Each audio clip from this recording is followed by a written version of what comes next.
या आंदोलनामागची जरांगे पाटलांची दुसरी मागणी आहे ती म्हणजे हैदराबाद गॅजेटियर नुसार प्रमाणपत्र देणं। आता तुम्ही म्हणाल की मुंबईच्या आंदोलनामध्ये हैदराबाद गॅजेटियर नुसार प्रमाणपत्र द्यायला सुरुवात झाली होती, मग आता अडचण काय?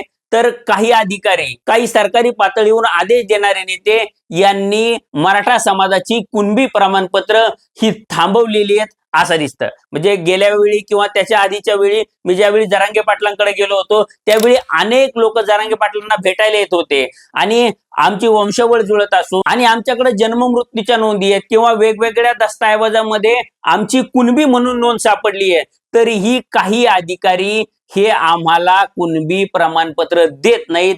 अशा कंप्लेंट करणारी लोक मी जरांगे पाटलांच्या घरी आलेली बघितलेली आहेत। काही अशी लोक जरांगे पाटलांच्या घरी आलेली मी बघितलेली आहेत की ज्या लोकांचं प्रमाणपत्र निघालंय पण त्यांची व्हॅलिडिटी होत नाही। म्हणजे आमची वंशावळ जुळते किंवा आमची वंशावळ आम्ही दिलेली आहे तरी पण आमची व्हॅलिडिटी वेळेत होत नाही आणि पोरांच्या ऍडमिशनचा टाइम निघून गेल्यानंतर सुद्धा आमची व्हॅलिडिटी केली जात नाही।